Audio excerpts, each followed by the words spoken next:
everyone, I'm Angie from Virginia Beach, and I'm happy to have you joining us today. I am going to show you how easy it is to make cinnamon swirl cookies.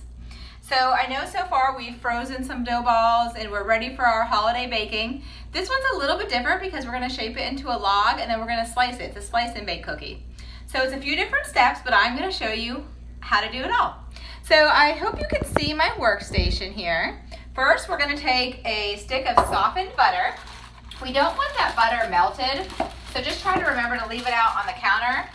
That way it's not melted from the microwave because it will change the consistency of your dough. You're going to mix your cinnamon muffin melt mix, package number 1.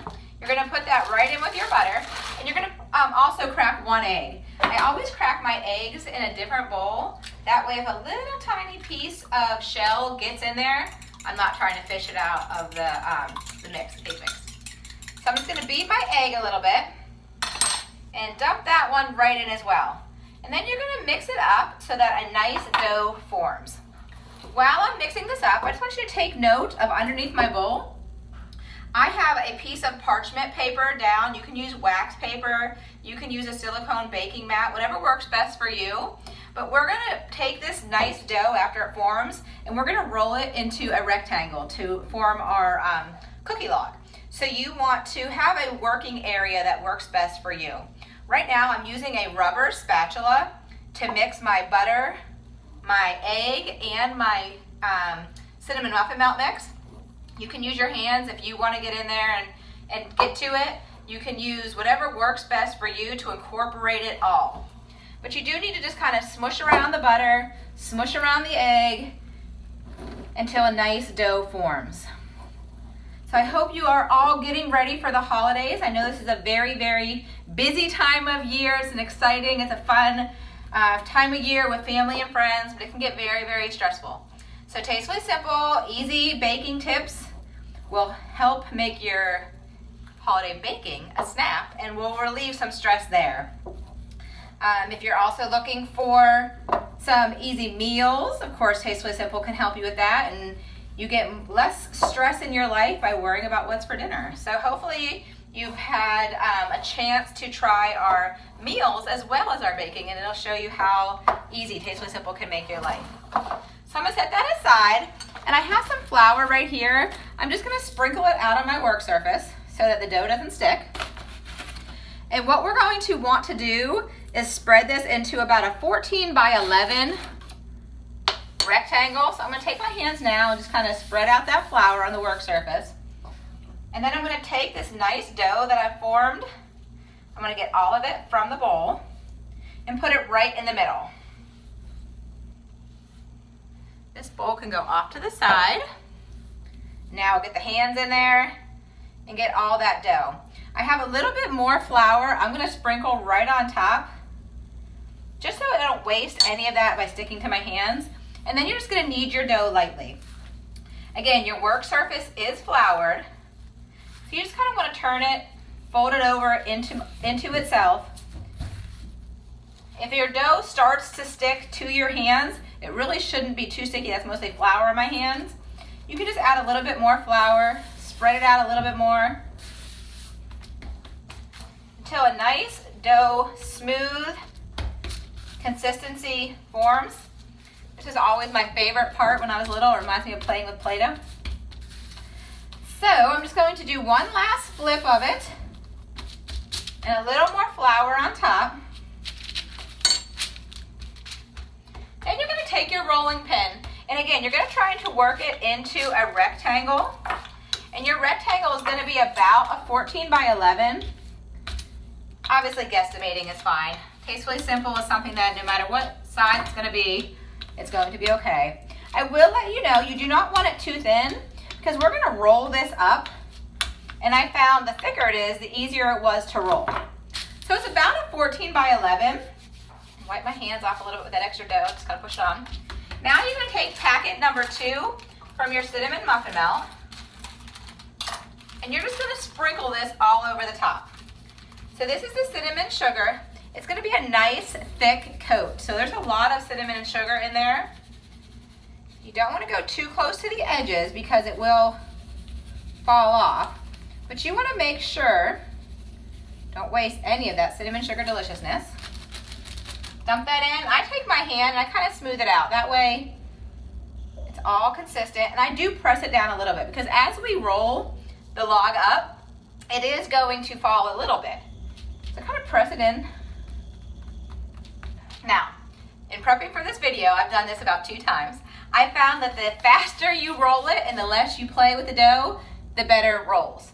So hopefully you can see this. You're just going to start in the middle, but you just kind of go a fast roll the whole way around, from the middle out to the edges. If your dough is too thin or if you go too slow, it is very, very fragile, in which case you just pinch it together and you can re-roll it. So now we have a nice log. We're going to take our Tasteless Simple knife and slice it right in half. Then we have some saran wrap, which oftentimes when I use saran wrap, it's like I'm in a battle, and oftentimes I lose the battle with the saran wrap. So I try to lay it out so that you guys didn't have to see me struggle with the saran wrap. So I have a piece of saran wrap. I'm going to take half the log and pick it up very gently and roll it right on there. So as I'm rolling this, I'm kind of going to form a nice log and keep it nice and sturdy. And then we're going to do the second half. So if you are making this for the freezer, you're done. That's all you had to do. You're going to take these logs, you're going to place them in a gallon Ziploc bag, place the gallon Ziploc bag into the freezer, and then you're good to go until it's time for you to make your cookies. When your time to make cookies comes, you're going to take these out, thaw them completely, and then move on to the next step, which of course I have for you today. So if you're making it today, you would take these logs and put them in the refrigerator for 2 hours, which I have already done. So let me grab that for you.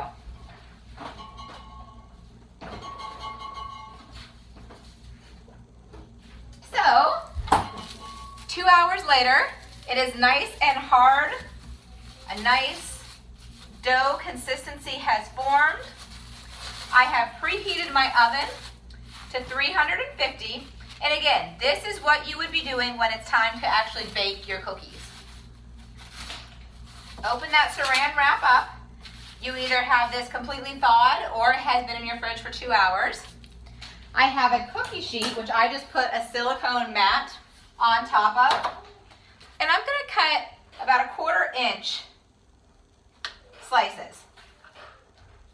If you want them a little bigger, you can. But the dough must be firm to cut. If not, it is very, very brittle. And as you can see, this knife is going right through it. Now sometimes these will crack because they were rolled up, in which case you just would put them right back, squeeze them right back together. See, that one just broke a little bit. And I'm going to show you that you can just squeeze it right back together.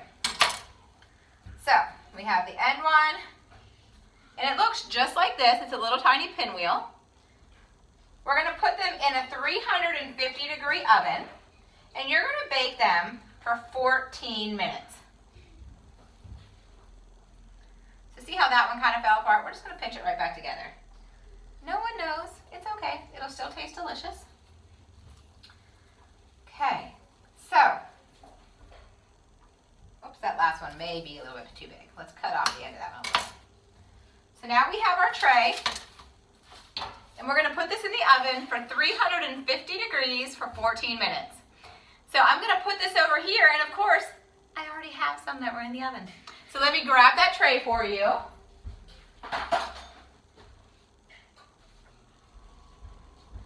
So when they came out of the oven, I put them on a cooling rack. So right now they are completely cooled. When it's time to serve them, you're going to make a frosting or a glaze for them. So you have 1.5 cups of powdered sugar. You have 1/2 teaspoon of vanilla. And I'm going to have a special helper join us by getting the milk for me. then I'm going to show you who our special helper is. So into the milk, honey. Into the powdered sugar and the vanilla, I'm also going to add some milk. So since I only have a little bit of cookies here, I divided my frosting in half. But to make all of your cookies, which is going to be about 30 cookies out of this batch, you're going to do 1.5 cups of powdered sugar to your milk and your vanilla extract as well. So you just stir it up. Aubrey, come on over here. This is my helper. You can stand in the corner. This is my helper who always loves to help me in the kitchen. Hopefully you have some helpers that love to help you in the kitchen as well. I have a few others that would like to come on over. Come on, guys. Hello. This is Aubrey, Hi. Addison, and Lincoln. Hello. And I bring them in today to show you how, one, they're going to be my taste testers as well. And for our next month's cooking show, virtual cooking show, we are going to be doing cooking with kids. Ooh, Do your kids like to help? Do you guys like to help cook? Yeah. So next month, join us as we cook with kids. It will be when the schools are off for vacation. So your kids might be home. If you have school-age kids, they might be home from elementary school for the holidays. And so they would not be at school. So what better way to have them at home than put them to work in the kitchen? And if they make it, they might be more apt to eat it. So as you can tell, I'm just taking this drizzle of frosting. I'm putting it right over top of these cookies. I'm going to let the frosting get a little harder for us before we would package them. And there are our cookies. Would you guys like to try them? Yeah. Okay, go ahead. Pick one up. I don't want to. You don't want to try it? No. I'm going to try this one. With all the frosting? Yeah, I can't reach it. No, Mom. You like it? I can't reach it. You want this one with all the frosting? There you go, Lincoln. Okay, guys, give the camera a thumbs up. Awesome. Say see you next month. See you next month. Bye.